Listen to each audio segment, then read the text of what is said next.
დღეს ჩვენ ვილაპარაკებთ ფრანც კაფკას სრულიად გენიალურ მოთხრობაზე, რომელსაც ქვია გარდასახვა და რომელიც ეტყობა არის მე-20 საუკუნის სოფლიო ლიტერატურის თუ ყველაზე უფრო მნიშვნელოვანი არა, ერთ-ერთი ყველაზე უფრო მნიშვნელოვანი მოვლენა, რომლის ანალიზისას დიდმა რუსმა მწერალმა ინგლისურ და რუსულენოვანმა ვლადიმერ ნაბოკოვმა თქვა, რომ რილკე და თომას მანი პატარა კაცუნებად ჩანან ამ გრანდიოზული მოთხრობის გვერდზე.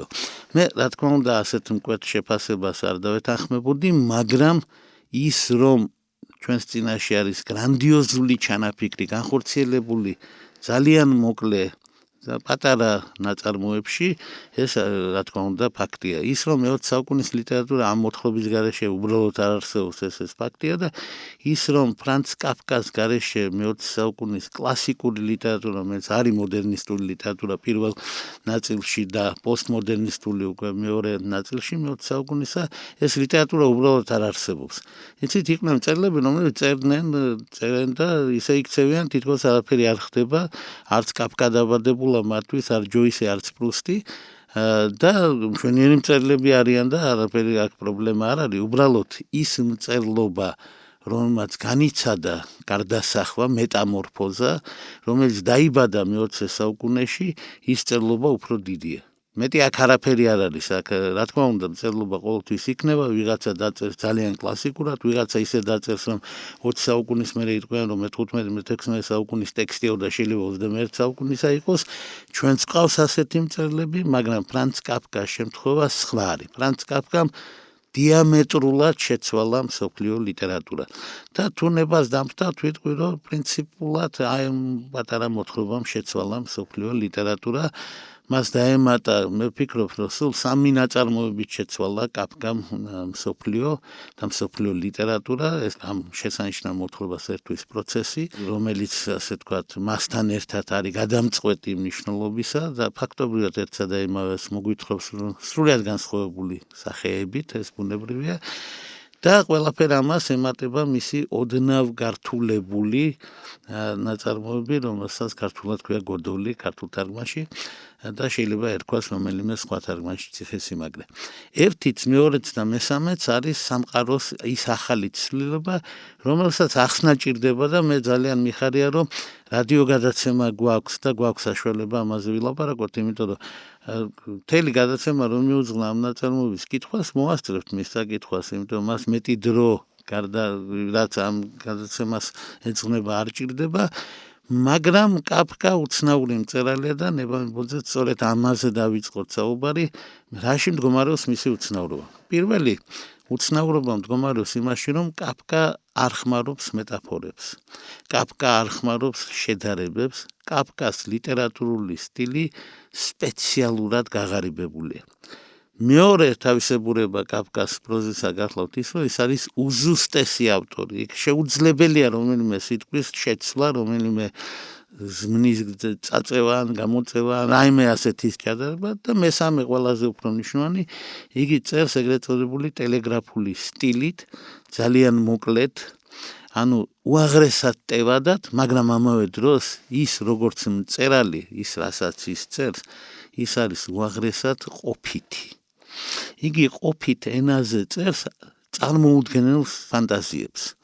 მაგრამ თვითონ მწერლის მანერა არის იმდენად მარტივი და იმდენად ყოფითი, რომ კაფკაზე ვერავინ ვერ იტყვის, რომ იგი რთული ავტორია.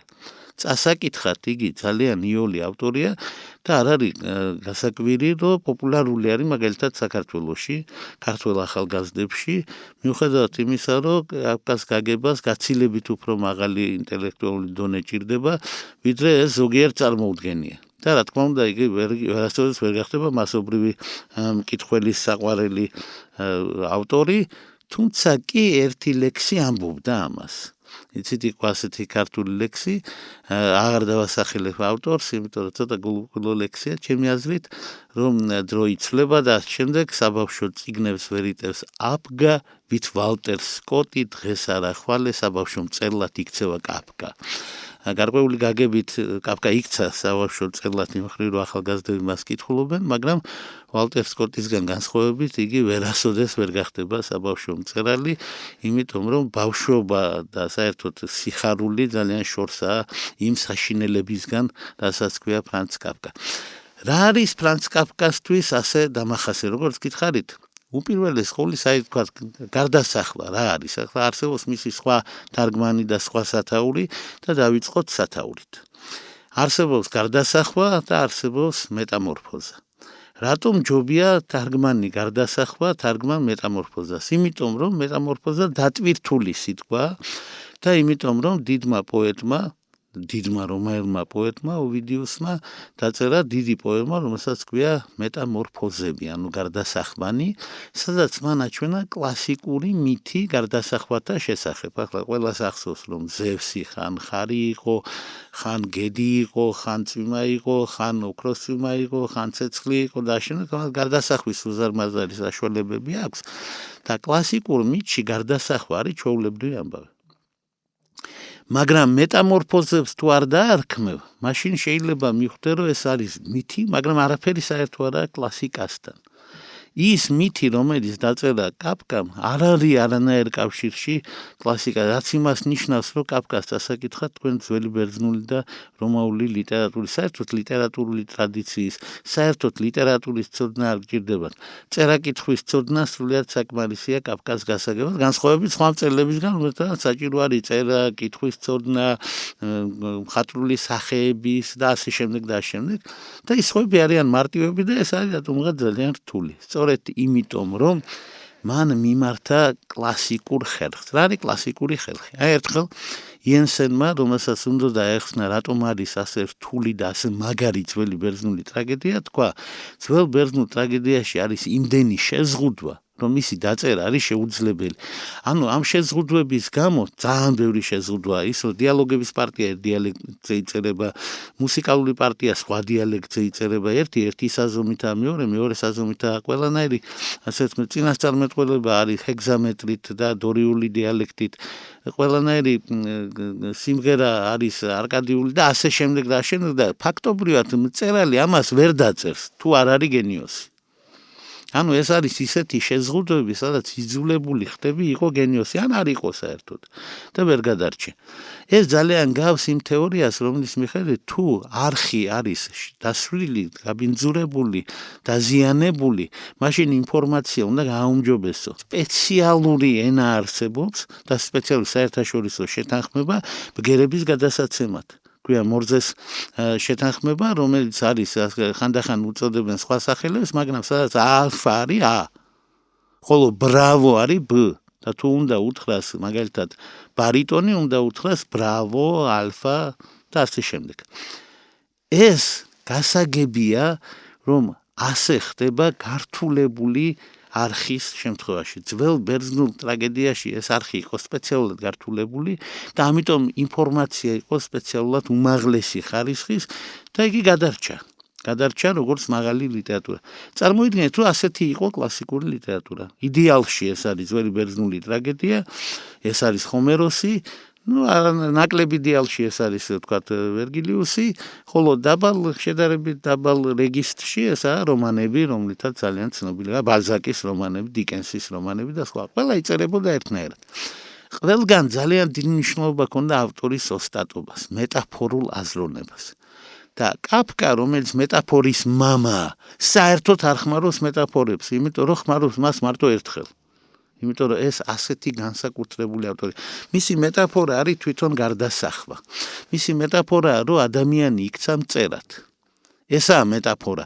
ოღონდ ეს არის კოშმარი, რომელიც შეიძლება დაგესიზმროს კაფკასთან, ეს კოშმარი ნამდვილად მომხდარი ამბავია. ესაა სულ ამ ხერხს არისტოფანესთან ვადასტურებთ მას და ლიტვცოდნეებმა თავის დროზე დაარქვეს მეტაფორის რეალიზაცია.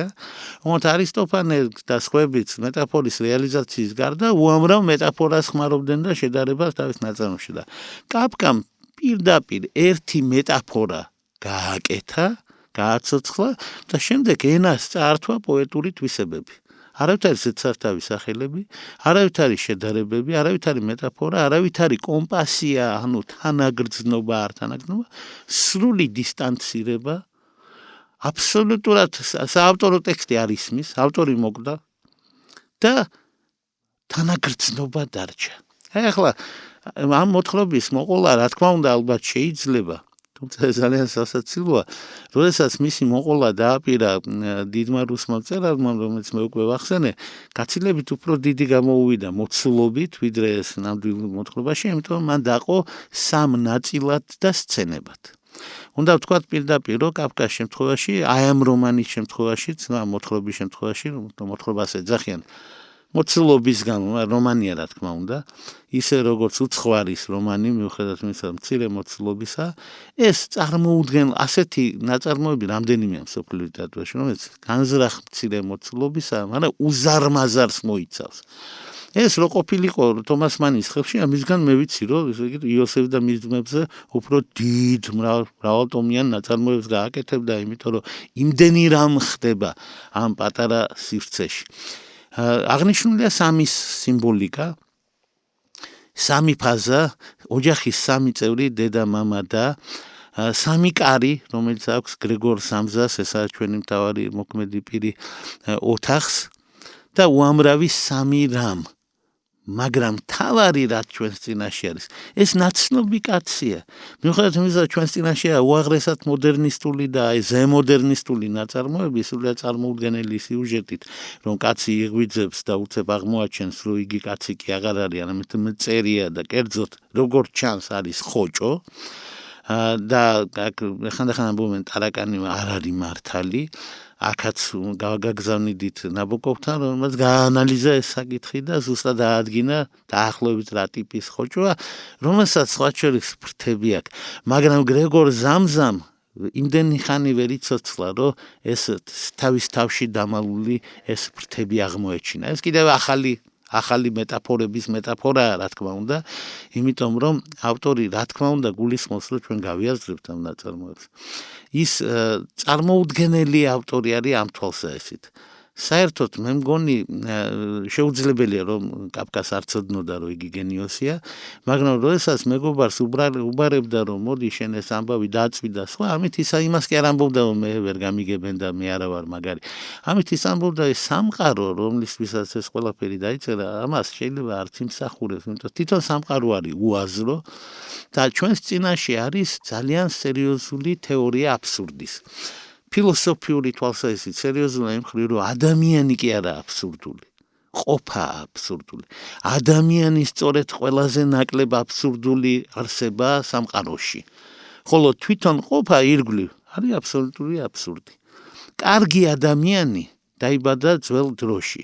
კარგი ადამიანი არის ეგრეთ წოდებული პატარა ადამიანი. კაფკა არის პატარა ადამიანების ავტორი. იცით, ქართული ლიტერატურა იყო აგებული დიდ ადამიანებზე. მაგალითად. და ქართულ ლიტერატურაში კაფკა არ დაბადებულა და აი ახლა ესე იგი იბადება ხოლმე, ერთ-ორ ნაწარმოებში შეიძლება აღმოაჩინოს ზოგიერთ ხაზგასმით ისეთ სახელი ქვია, რომ შეუძლებელია ვერ მიხვდეთ კაფკასთან კავშირი, მაგალითად ქვია ხსნადი კაფკა, ზაზა ბურჭულაძის რომანს და ზოგიერთ სხვა ნაწარმოებში ჩანს, მაგრამ თვითონ დააკვირდით ქართულ ლიტერატურას. დაწყებული დიდი ძველი დროიდან, ანუ დაწყებული ჰაგიოგრაფიიდან არის შუშანიკი, გრანდიოზული ფიგურა, წმინდანი. არის გრიგოლ ხანძთელი, ახლა მიჭირს აღწერო გრანდიოზულობის თვალსაზრისით რაღაცა ფარავს ყველაფერს თელ ნაწარმოებს და ასე შემდეგ. ააბოდა სხვები, ვეფხისტყაოსანი, თავისი უზარმაზარი სოფლიო მასშტაბის და გიგანტური ფიგურებით და ქართულ ლიტერატურაში ასე ვთქვათ, ძალიან იშვიათად წამოყოფენ თავს პატარა ადამიანები. როგორც წესი, დიდი მწერლები ამას არც კადრულობენ, იმიტომ რომ ახლა დიდი გენიოსები ვთქვათ, ნიკოლოზ ბარათაშვილი ამბობს, რომ ნაპოლეონმა გადმოავლო თვალი ფრანციას, ანუ ვიცით ვისაც ედრება და ვიცით გალაქტიონი რას ვიტყვის, წუხვარ ერთადერთი ვარ დაზეცაზე წერი.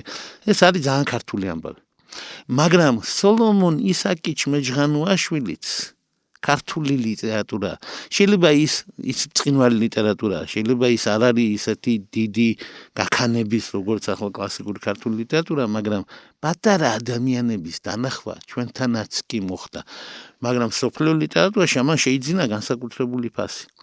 ჩვენთან ამ სოლომონისაკიც არ ქონდა დიდი განვითარება, თუ არ ჩავთვლით დავით კლიაშვილის გმირებს, რომელიც აშკარად პატარა ადამიანები არიან, მაგრამ ის ხაზი ჩაკვდა, იმიტომ რომ ისევ დაიბადნენ საქართველოს ბედით დამწუხრებული მეფეები, დიდი მაშენებლები, თვითონ დავით აღმაშენებელი, თამარი ბოლოს და მთელი ამბები ხდებოდა ამ თვალსაზრისით.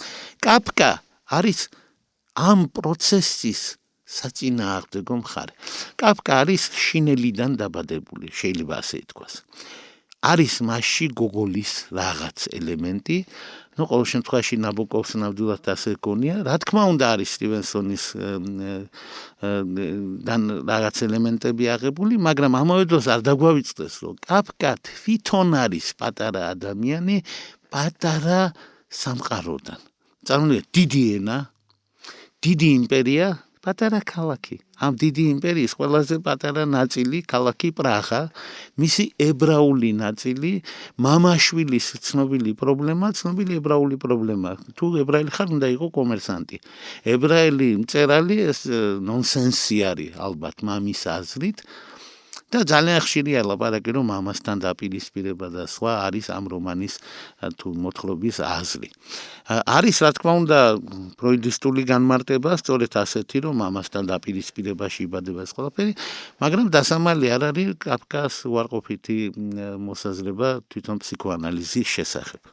მას არ მიაჩნდა, რომ ეს ყველაფერი სამხსნელი რამ არის და მე მგონი ფსიქოანალიზ ბევრი რამის ახსნა ნამდვილად შეუძლია, განსაკუთრებით ასე თქვა დარღვევების შემთხვევაში, მაგრამ კაფკა სწორედ არის დაურღვეველი შემთხვევა.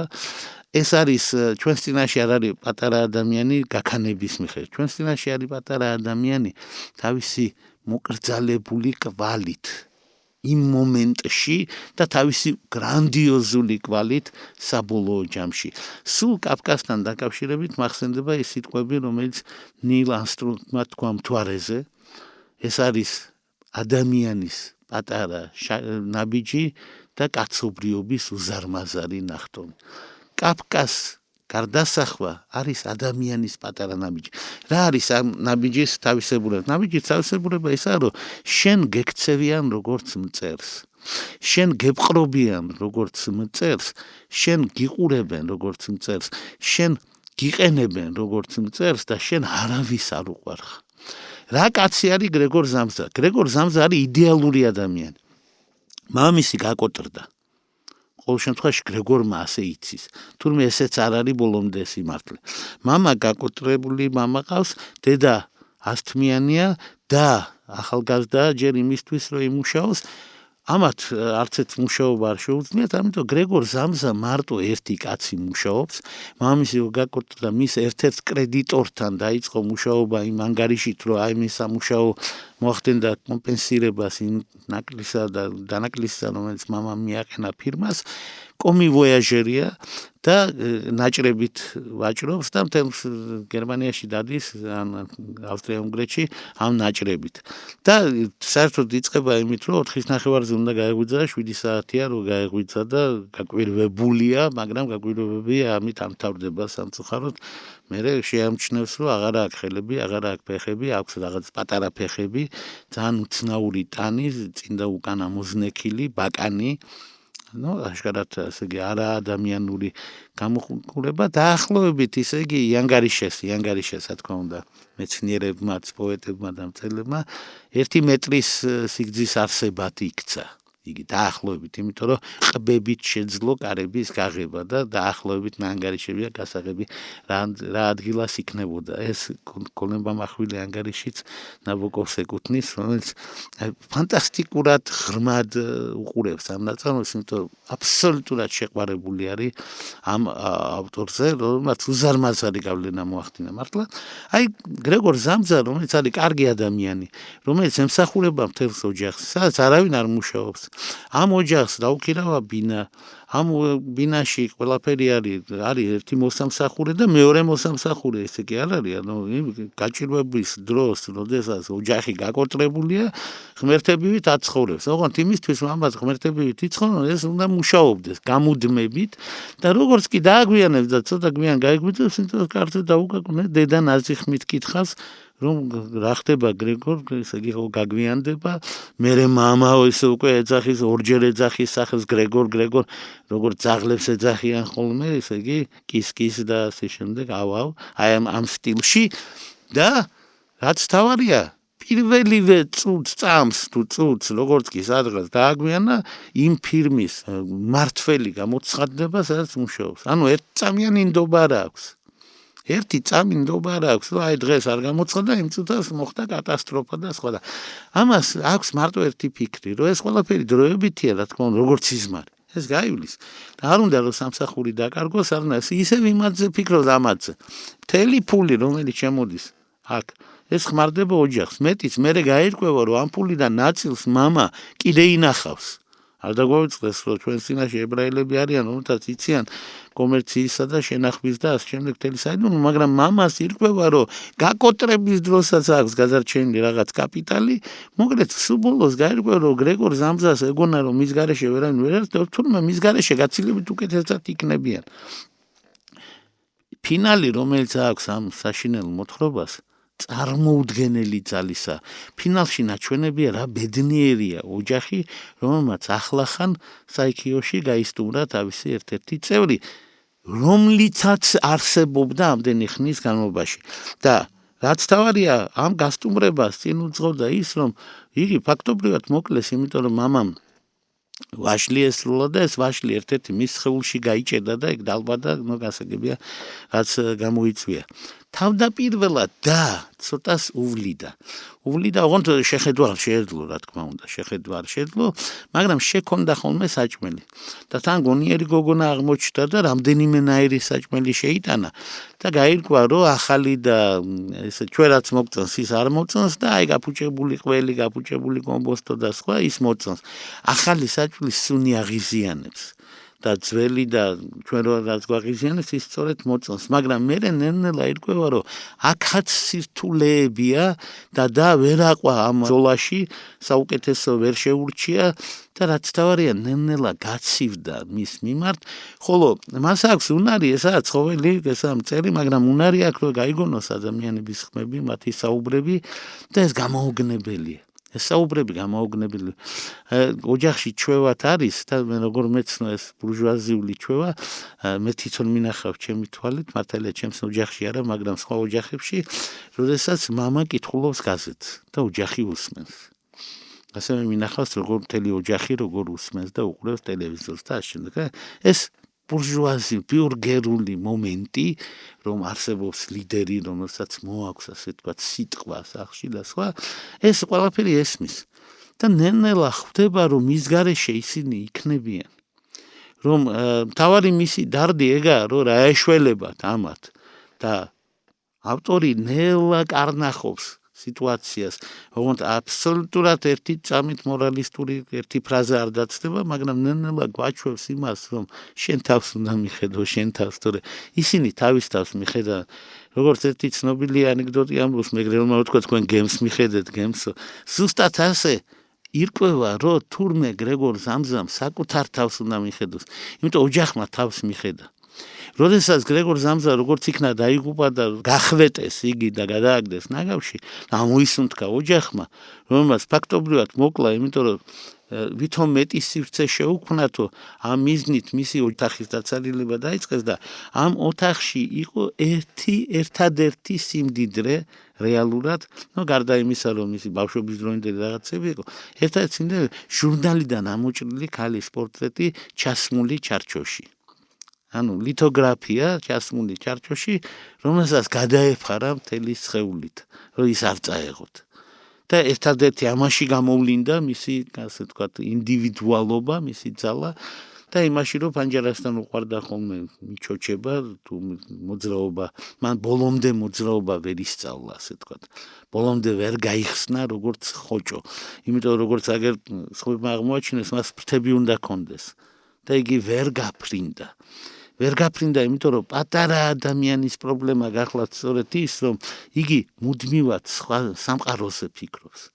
იცით, მე უამრავ ადამიანს ვიცნობ, რომელიც არის გრეგორ სამსა, რომელიც დილარო თენდება იმაზე ფიქრობს, რომ აი ჩემს ქვეყანაში რა ხდება ახლა, რამდენმა გაიგვიძა მშიერმა, რამდენმა მაძღარმა და სხვა, და ამაზე ფიქრით სამყაროზე, მათ შეიძლება დაავიწყდეთ საკუთარი თავი. და კაფკა, რომელიც აბსოლუტურად არა ეგოისტი, რომელიც სრულიად არ არის ამის იდეოლოგია, ასე ვთქვათ. კაფკა უბრალოდ გვახსენებს, რომ შენ ხარ და შენი პრობლემა არსებობს, შენი ეგზისტენციალური პრობლემა არსებობს. რა დაიწყო ამით მსოფლიო ლიტერატურაში? კაფკამ დაამთავრა მსოფლიო ლიტერატურის კლასიკური ხანა, რომელიც გრძელდებოდა 3000 წელს. მან ერთმა კაცმა ეს ხანა დაამთავრა. ხო გეუბნებით, ამის მერე ვიღაცები ისევ წერენ იმ სტილში. მაგრამ დამთავრებულია. ეს გავს იმ ვარსკვლავების ნათებას, რომელიც დიდი ხანია მოკვდა, მაგრამ მოდის სინათლე ახლა და ჩვენს სიცოცხლეში ეს სინათლე მოვა, მაგრამ ის უკვე აღარ არსებობს. ანუ მან ის ლიტერატურა, რომელიც აღარ არსებობდა, დაამთავრა. დაიწყო ახალი. რა იყო ძველი ლიტერატურა? ძველი ლიტერატურა ეს იყო ხასიათები. ძველი ლიტერატურა ეს იყო, ასე ვთქვათ, იდეების შეჯახება, ამის მწვერვალი არის ეგრეთ წოდებული პოლიფონიური რომანი დოსტოევსკი, სადაც გმირი არის სამყარო. თითოეული გმირი არის სამყარო და მთელი სამყაროების შეჯახება ხდება და მთელი ამბები არის. ესაა მსოფლიო ლიტერატურის მწვერვალი, მაგრამ ამ მწვერვალზე იგი მთავრდება. იმიტომ ამის მერე იქით გზა არ არის, ამის მერე რაღა უნდა დაწერო. ნამუსი რო გქონდეს დოსტოევსკის მერე ფსიქოლოგიური რომანი როგორ უნდა დაწერო და ვინ დაწერა და რა დაწერა და ვინ შეძლო იმასთან ოდნავი მიახლოება ერთს ვერავინ. და გასაგებია რომ კაფკამ ეს დააფიქსირა ეს მომენტი და თქვა რომ მე არ მინდა ხასიათები. კაფკასთან არა ხასიათები. კაფკასთან არ არის სამყაროთა ბრძოლა. კაფკასთან არ არიან ადამიანები, რომელსაც აქვთ იდეოლოგიები და მათ შორის არის განსხვავება. ეს ყველაფერი არ არის. კაფკა ესაა სიტუაციური რომანი. კაფკასთან ის, რაც იყო ოდესღაც ადამიანი, გახდა ადამიანის სიტუაცია. ადრე იყო ადამიანი, რომელმაც ვიღაცა მოკლა, რომელმაც თავის თავში მხეცი აღმოაჩინა, რომელმაც მოინანია, რომელმაც ვერ მოინანია. და ახლა არის რა? ადამიანი, რომელიც იქცა მწერად. გამოიღვიძა და შეხედა რომ წერია. ანუ თუ არ ჩავთვლით აი ამ ფანტასტიკურ მომენტს, რაც შეუძლებელი გონია ჩვენ, დანარჩენი ყველაფერი ღრმად რეალისტურია. მე ვიცი რამდენიმე მწერალი, რომელიც მაგავე ეპოქაში წერს და რომელიც ძალიან ენათესავება კაფკას. მაგალითისთვის შეგვიძლია ვთქვათ ანდრეი პლატონოვი, რომელიც კაფკიანური არის გარკვეული გაგებით, ოღონდ კაფკასგან განსხვავებით მსოფლიო მწერალი ვერ გახდება, იმიტომ ისეთი ენით წერს, რომლის თარგმნა სრულიად შეუძლებელია. თუმცა ქართულად ყველაფერია თარგმნილი, მაგრამ კიდევ ერთხელ გეუბნებით, შეუძლებელია თარგმნა, კარგი რუსული თუ არიცი, მას ვერაფრით ვერ გაიგებ. კაფკას ეს პრობლემა არ აქვს. პირიქით, კაფკა არის ავტორი, რომელიც უნდა თარგმნო და თარგმნო, იმიტომ რომ იქ აბსოლუტურად არაფერი არის, სირთულე არაა სათარგმნელი. თარგმნელისთვის ეს არის, ასე ვთქვათ, ბომბონერი, ესა კანფეტი, ესა უწყინვალესი ავტორი, რომლის თარგმნა შეიძლება და რომლის მაღალ დონეზე თარგმნა შეიძლება, რომელიც არის კიდეც თარგმნილი მაღალ დონეზე. კაფკას სირთულე მის ენაში არ არის, კაფკას სირთულე მის მეტაფორულ და მხატვრულ და სახეებში არ არის, იმიტომ საერთოდ არ ხმარობს ამ მეტაფორებს. ენაში რა თქმა უნდა ძალიან მაღალი ოსტატობაა გამოვლენილი, იმიტომ რომ ზუსტი სიტყვებია შერჩეული და მას არ ახასიათებს მაგალითად ვალენტური თამაშობები, ანუ სიტყვა სიტყვასთან მიდის მასთან. ის არ არის ახალი სიტყვათ შეთანხმებების გამომგონებელი. საბავშვო ავტორებად გამოჩნდნენ სხვები კაფკასთან შედარებით. შეიძლება ეს არ ეხება მართლაც ისეთ გრანდიოზულ მწერლებს როგორც თომასმანი, მაგრამ დიდი მწერლის მიერ დაპირისპირების დროს ნახმარი იქნა სწორედ ეს ტერმინი, რომ ის სათამაშოა რა, საბავშვო სათამაშოები ამასთან შედარებით. იმიტომ რომ აქ ჩვენს წინაშე არის მოდერნიზმი. მოდერნიზმი, რომელიც ამბობს მხოლოდ ერთი დაშვება. მარტო ერთი დაშვება, რომ ადამიანი გახდა მწერი. დანარჩენი იქნება ყველაფერი რეალიზმი. ოღონდ რეალიზმი არ არის ის, რასაც ერთი კაცი ხედავს. რეალისტური სამყაროს სხვადასხვა ცნობილი არის ამის აღწერა, მაგალითად მიდის ბოტანიკის სპეციალისტი და მიდის გლეხი. ერთსა და იმავე ადგილას. ბოტანიკის სპეციალისტებია ხეები, რომელსაც აქვს თავის სახელები, წარმოშობები და ამბები და გაკვირვებები, რომ ამ ხესთან რა უნდა და ხო არ უნდა იყოს და ეს სხვა ზონიდანაა და ის და მთელი ამბები, ხოლო გლეხისთვის ეს არის ის გარემო, რომელშიც ბავშვობიდან დაბადებულია და სადაც დაკავშირებულია მისი ემოციური გზნობა და სიყვარული. ხოლო ტურისტისთვის ეს საერთოდ არის ადგილი რუკაზე, რომელსაც ის მიდის. და ეს ყველა რეალობაა. ამიტომ რეალობა, როცა ვამბობთ, რომ რეალური არ არის ის ფანტაზიაა, რაც არის. ფანტაზია არის ყველაფერი ლიტერატურაში. ამას წინათე ძალიან კარგი შენიშვნა გაუკეთა ერთმა ძალიან კარგმა კაცმა, მეორე ძალიან კარგ კაცს Facebook-ში. და მე ეს ძალიან მეცნო. ერთმა თქვა, რომ საბჭოთა სინამდვილე აი ესეთი იყო და იმან კიდე ისეთად დახატაო. ანუ ერთმა ძალიან კარგმა კაცმა საყვედური თქვა კინოხელოვნებაზე, რომ დიდმა რეჟისორმა სტალინი დახატა როგორც ჰუმანისტი, რომელიც ეგრევე ჩავიდა გერმანიაში და ტყვეები რო გამოდიან ბანაკებიდან სტალინი ეხუტება რა და ეგ ხო ეგრე არ ყოფილა.